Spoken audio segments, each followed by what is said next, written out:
मनसे ठाकरेंच्या शिवसेनेचा तिढा सुटलेला आहे। प्रभाग समिती निवडणुका ठाकरे बंधू एकत्र लढणार आहेत, तर यशवंत किल्लेदार यांना प्रभाग समितीचं अध्यक्षपद मिळणार आहे। मुंबई महानगरपालिकेतील प्रभाग समिती सभापतीपदासाठीच्या निवडणुकीकरता आमदार असलम शेख यांचा मुलगा हैदर अली शेख यांनी अर्ज दाखल केलेला आहे। या निवडणुकीमध्ये आमदार असलम शेख यांची प्रतिष्ठा पणाला लागली आहे। सोलापूर महानगरपालिकेच्या स्थायी समितीच्या सभापतीपदाकरता भाजपकडून अर्ज दाखल करण्यात आलाय। रणजिता चाकोते यांना भाजपकडून स्थायी समितीच्या सभापतीपदासाठी संधी दिली गेलेली आहे। 6 मार्चला स्थायी समितीच्या सभापतीपदाकरता औपचारिक निवड प्रक्रिया पार पडणार आहे। माजी आमदार शिवाजीराव कर्डिले यांच्या निधनानंतर रिक्त झालेल्या राहुरी विधानसभा मतदारसंघामध्ये लवकरच पोटनिवडणुकीची प्रक्रिया सुरू होणार आहे।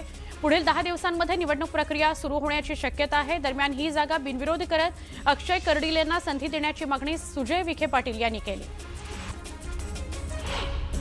नवी मुंबई महानगरपालिकेच्या स्थायी समिती सभापतीपदासह परिवहन, महिला, बालकल्याण, आरोग्य, क्रीडा, पाणीपुरवठा आणि प्रभाग समित्यांच्या सभापतीपदाकरता उमेदवारी अर्ज दाखल करण्यात आले। या निवडणुका बिनविरोध होणार असून सभापतींची घोषणा करण्यात येणार आहे। भिवंडी निजामपूर शहर महानगरपालिकेचे नवनिर्वाचित महापौर नारायण चौधरींनी महापौर पदाचा पदभार स्वीकारला। यानंतर महानगरपालिकेतील अधिकारी आणि कर्मचाऱ्यांनी महापौर नारायण चौधरी यांना पुष्पगुच्छ देत शुभेच्छा दिल्या। तर भिवंडी शहरातील मूलभूत नागरिक सेवा सुविधांना प्राथमिकता देणार असल्याचं महापौर चौधरींनी म्हटलेलं आहे। हिंगोलीतील भाजपचे माजी आमदार रामराव वडकुते यांना राज्यसभेची उमेदवारी मिळालेली आहे। यानंतर हिंगोलीमध्ये भारतीय जनता पक्षाच्या कार्यकर्त्यांनी जल्लोष करत फटाक्यांची आतषबाजी केली, मिठाई वाटून आनंद व्यक्त करण्यात आला। रोहित पवारांनी प्रफुल्ल पटेलांवर गंभीर आरोप केले। बोईंग 786 विमान खरेदीमध्ये घोटाळ्याचा आरोप करण्यात आला। त्रुटी असताना सुद्धा विमान खरेदी केल्याचा दावा रोहित पवारांनी केला आहे। मालेगाव महानगरपालिकेतील सभेमध्ये राडा झाला। एमआयएम आणि इस्लाम पार्टीचे नगरसेवक एकमेकांना भिडले। दोन्ही बाजूचे नगरसेवक एकमेकांच्या अंगांवर धावू गेले। ज्येष्ठ नगरसेवकांनी मध्यस्थी करून समजूत काढली। आम्हाला सभेत बोलू देत नाही असा आरोप विरोधी नगरसेवकांनी केला। लोणावळा नगर परिषदेचे नगराध्यक्ष राजेंद्र सोनवणे यांनी अनोख्या पद्धतीने कर्मचाऱ्यांना शिस्त लावण्याचा प्रयत्न केला। उशिरा येणाऱ्या कर्मचाऱ्यांना गुलाब पुष्प देत कार्यालयीन वेळ पाळण्याचं आवाहन करण्यात आलं। एसटी महामंडळाची शिवनेरी बस आता मुंबई पुण्याच्या पलीकडे झेप घेणार आहे। सरकार 200 अत्याधुनिक व्होल्वो बसेसची खरेदी करणार असून शिवनेरी बस सेवेचा राज्यभर विस्तार करणार असल्याची घोषणा परिवहन मंत्री प्रताप सरनाईक यांनी केली आहे। राहुरी आणि बारामतीत पोटनिवडणुकीची तयारी सुरू झालेली आहे। राहुरीमध्ये आमदार शिवाजीराव कर्डिले यांचे चिरंजीव अक्षय कर्डिलेंना उमेदवारी द्यावी अशी मागणी कार्यकर्त्यांकडून करण्यात येते। अक्षय कर्डिलेंचं नाव मुख्यमंत्र्यांपर्यंत पोहोचवण्यात आल्याची माहिती सुजय विखेंनी दिली आहे। तर बारामती विधानसभा मतदारसंघातही पोटनिवडणूक लागण्याची शक्यता आहे। दोन्ही मतदारसंघातील आमदारांचं अचानक निधन झाल्यामुळे राजकीय पक्षांनी संवेदनशीलता दाखवत मविया आणि महायुतीने परस्पर चर्चा करून या दोन्ही जागा बिनविरोध ठेवाव्यात अशी मागणी माजी खासदार सुजय विखे यांनी केली आहे। 2 विधानसभा लागलेल्या आहेत, बारामती आणि राहुरी। या दोन्ही विधानसभा महाराष्ट्राचे मातब्बर नेते आपत्कालीन परिस्थितीमध्ये एक निधन होऊन जागा रिक्त झालेल्या आहेत। म्हणजे हे काही नैसर्गिक कृत्य नव्हते। त्यामुळे या दोन्ही जागेंवर महाविकास आघाडी आणि महायुती यांनी समन्वय साधून दोन्ही जागा बिनविरोध कराव्यात, कारण की या दोन्ही जागेंमध्ये निवडणूक व्हावी, त्याच्यावर भाषण व्हावेत अशी माझी व्यक्तिशः इच्छा नाही। इस्रायल आणि इराणच्या युद्धामुळे दुबई शहरावर अनेक ठिकाणी हल्ले झाले, त्यामुळे भारतीय नागरिक तिथे अडकून पडलेले आहेत।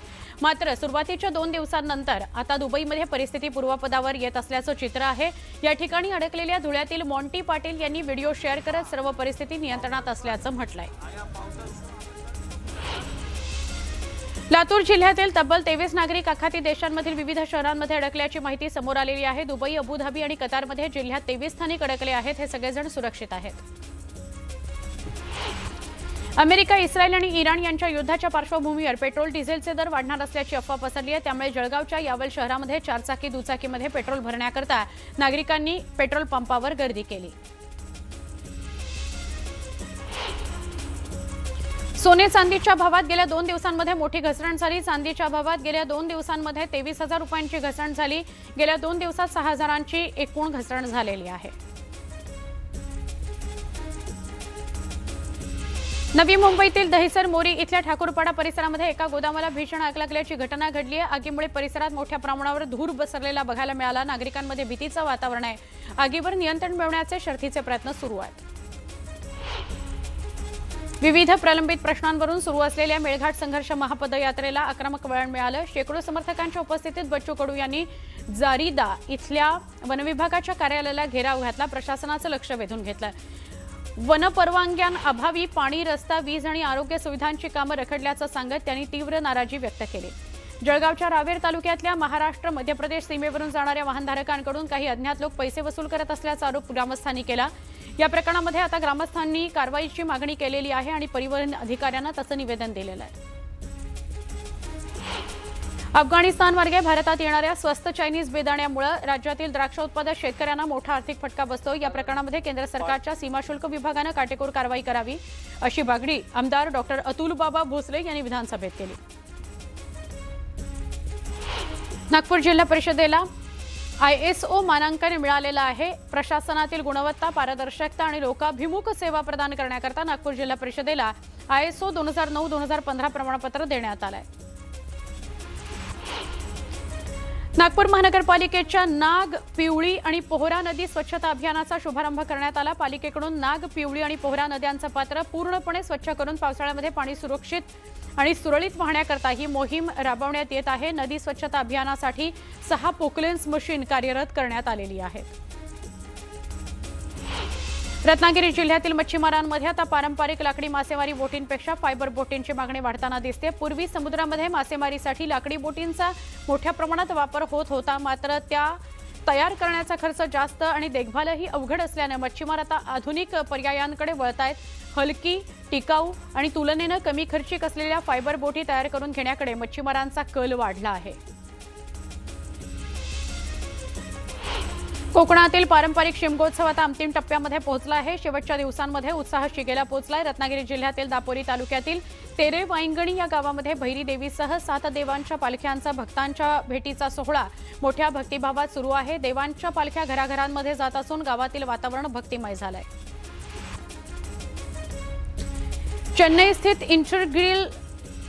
चेन्नई स्थित इंटिग्रल कोच फॅक्टरीमध्ये आकाराला आलेल्या 15 डबा लोकल पश्चिम रेल्वेवर दाखल झालेले आहेत. पश्चिम रेल्वेच्या विरार कारशेडमध्ये ही लोकल उभी असून गेल्या काही दिवसांपासून या लोकलची चाचणी सुरू आहे.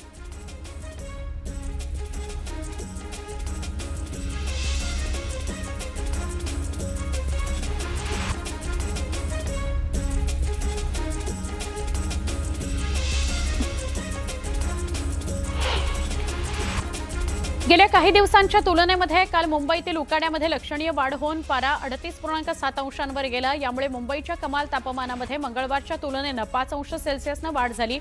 या हंगामातील सर्वोच्च तापमानाची नोंद झालेली आहे. पुढील 2 ते 3 दिवस राज्याच्या उत्तरेकडील भागात कमाल तापमानामध्ये 2 ते 3 अंशांनी वाढ झालेली आहे.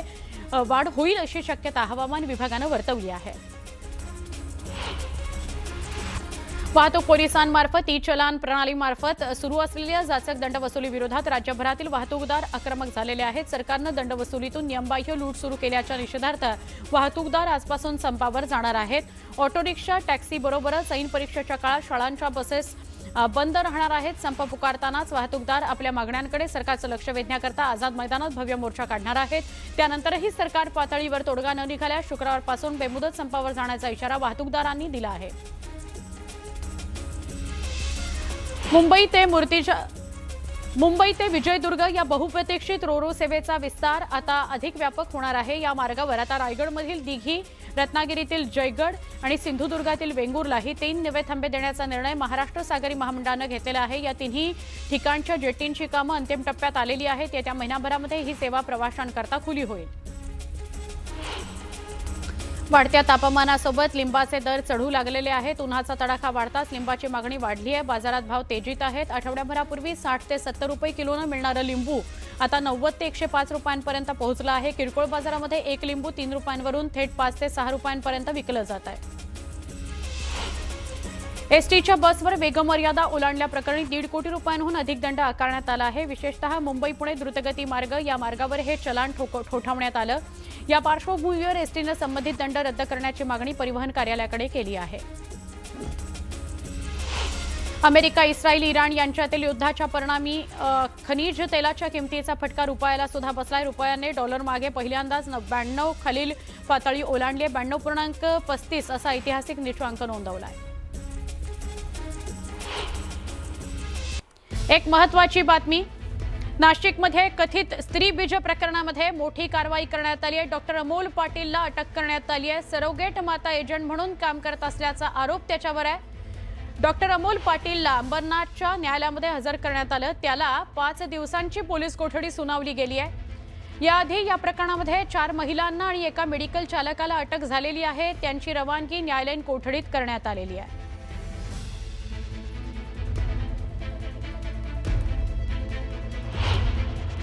एकूण 5 दिवसांची पीसी जे आहे ते आम्हाला मिळालेलं आहे। दिनांक 9 मार्च पर्यंत पोलीस कस्टडी आम्हाला मिळालेली आहे। यामध्ये प्राथमिक जे विक्टिम्स होते ते संबंधित जे डॉक्टर आहेत त्यांच्याकडे गेल्याचं निष्पन्न होत आहे। बदलापूर येथील अवैध स्त्रीबीज विक्री प्रकरणी डॉक्टर अमोल पाटील याला नाशिकमधून ताब्यात घेण्यात आलेलं आहे। आज डॉक्टर अमोल पाटीलला कोर्टात हजर करण्यात येईल। यामध्ये गेल्या 5 दिवसापूर्वी मी स्वतः बदलापूर पोलीस स्टेशनला भेट देत खरं तर तेथील सर्व विभागाशी संपर्क साधला होता आणि या दरम्यान पोलिसांना सूचना देण्यात आल्या होत्या की केवळ बदलापूर नाही, नाशिक नाही, ठाणे नाही तर संपूर्ण महाराष्ट्रामध्ये या संपूर्ण प्रकरणाचा तपास करावा। त्या अनुषंगाने ही तपासाची कारवाई सुरू आहे।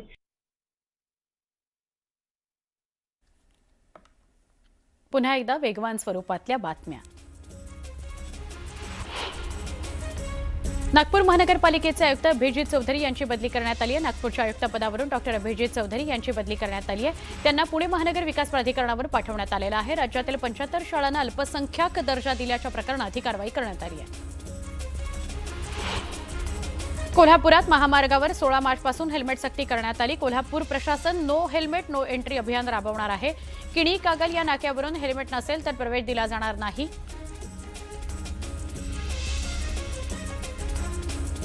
पुणे विमानतळावरून 75 लाखांचा हायड्रोपोनिक गांजा जप्त करण्यात आला। पुणे परिक्षेत्राच्या एअर इंटेलिजन्स युनिटच्या अधिकाऱ्यांनी ही कारवाई केली। बँकॉककडून पुण्यामध्ये आलेल्या प्रवाशांकडे हा गांजा आढळून आला। स्वच्छतागृहामध्ये खाद्यपदार्थांच्या पाकिटांमध्ये गांजा लपवून ठेवला गेला होता। जामखेडमध्ये कुख्यात गुंड सागर मोहोळकरवर गोळीबार करण्यात आला। अचानक झालेल्या हल्ल्यामुळे भीतीचं वातावरण निर्माण झालंय। सागर मोहोळकरची प्रकृती चिंताजनक असून याच सागर मोहोळने कुख्यात गुंड निलेश घावतच्या कानाखाली मारली होती। मालेगावच्या डोंगराळेतील बालिका अत्याचार प्रकरणामध्ये वैद्यकीय अधिकारी आणि वैज्ञानिक प्रयोगशाळा अधिकारी यांची साक्ष नोंदवण्यात आली। या खटल्याचं कामकाज जलद गतीनं सुरू आहे। स्त्रीबीज तस्करी प्रकरणामध्ये नाशिकमधील मालती आयव्हीएफ सेंटरवर कारवाई करण्यात आली। नाशिक पालिकेकडून मालती आयव्हीएफ सेंटर सील करण्यात आलं।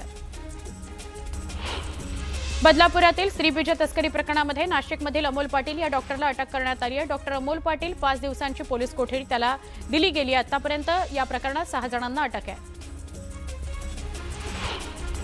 मुंबई विमानतळ परिसरामध्ये कस्टम विभागाने मोठी कारवाई केली। पोलिसांनी अंमली पदार्थ आणि परकीय चलनासह कोट्यवधींचा मुद्देमाल जप्त केला। बँकॉककडून मुंबईत आलेल्या 9 प्रवाशांकडून गांजा जप्त करण्यात आला।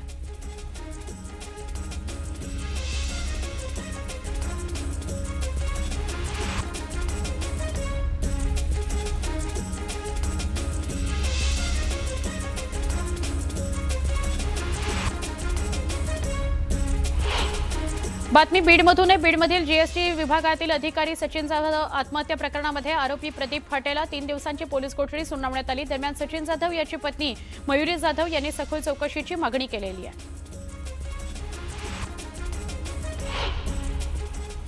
आता आपण एक सविस्तर बातमी बघूया। बिहारमध्ये नितीश कुमार पर्व आता संपणार आहे, कारण नितीश कुमार आता राज्यसभेत जाणार आहेत। तर नितीश कुमारांचा मुलगा निशांत कुमार याची बिहारच्या उपमुख्यमंत्रीपदी वर्णी लागणार आहे। आज नितीश कुमार राज्यसभेकरता आपला उमेदवारी अर्ज दाखल करतील। या फेरबदलामुळे बिहारचं राजकारण कूस बदलणार आहे। आता बिहारमध्ये भाजपचा मुख्यमंत्री होण्याची वाट मोकळी झालेली आहे, पण या खांदेपालटामुळे बिहारचं राजकारण ढवळून निघेल अशी शक्यता आहे.